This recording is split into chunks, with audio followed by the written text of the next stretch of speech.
In the world of One Piece, Eiichiro Oda has gifted us with countless memorable characters. Some are beloved heroes, others redeemable villains. But then there are those characters, the ones who crawl under your skin and make you say, F you. So, here are the 5 worst characters in One Piece. Number 1, Kurozumi Orochi, the cowardly tyrant. Orochi, the shogun of Wano country, slithered his way into power by betraying allies and siding with Kaido, one of the 4 emperors. Under his tyrannical rule, Wano became a living nightmare of oppression and despair. Orochi enforced cruel laws, crushed dissent with a laughable show of bravado, and hoarded resources while his people starved. What makes him so hated? It's his cowardice, cruelty, and greed. Despite all his power, Orochi constantly hides behind others. He's the type of villain who calls for backup when his drink spills. Orochi's disregard for the suffering of his people, along with his gleeful punishment of dissenters, makes him a truly hateful villain in the eyes of fans. His desire for wealth and power knows no bounds, ensuring that not even crumbs fall to the starving citizens of Wano. Imagine being this evil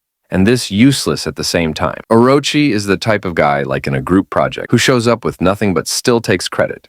Second is Spandam, the squeaky ladder climber. A corrupt officer of CP9 is best remembered for his role in the Enies Lobby arc. His dream? Climbing the world government's ranks by any means necessary. Spandam's most infamous act was capturing Nico Robin and attempting to exploit her tragic past for his selfish ambitions. The fans dislike him for his ego, cruelty, and manipulation. Spandam's belief in his own superiority is laughable, considering his primary talent is making others do the heavy lifting. He treats his subordinates like tools and shows zero empathy for the lives he's willing to ruin. Manipulating Robin by exploiting her painful history, Spandam is like the squeaky office chair of villains. He's loud, annoying, and completely useless in a real fight.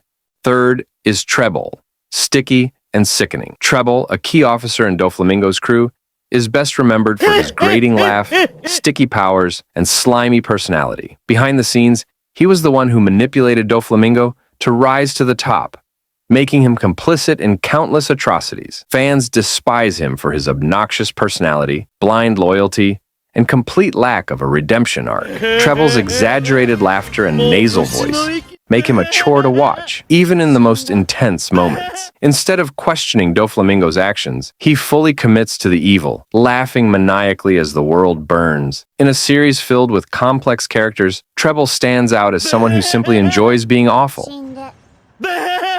Fourth, Wapol, the gluttonous joke of a king. Wapol, the former king of Drum Island, is remembered as one of the most selfish rulers in One Piece. When his kingdom faced a crisis, Wapol fled like a coward. Worse, he hoarded medical supplies during a health emergency, leaving his citizens to suffer. Wapol's selfishness is evident in his me-first attitude, hoarding resources while abandoning his people. His cowardice shows in how he flees at the first sign of danger, yet bullies others when he feels untouchable. Adding to this is his arrogance, as he hides behind his royal status, cementing his reputation as one of the series' most detested and laughable villains. Wapol is like that one friend who brings snacks to school and eats them all by himself. But, in a surprising twist, Wapol eventually reclaims his kingdom, using his own strength and determination. Lastly, Arlong, the cruel shark with a vendetta. Arlong, the fishman pirate, ruled over Nami's village with an iron fist, extorting exorbitant tributes and destroying anyone who resisted. His actions are fueled by deep-seated hatred for humans, stemming from his own troubled past.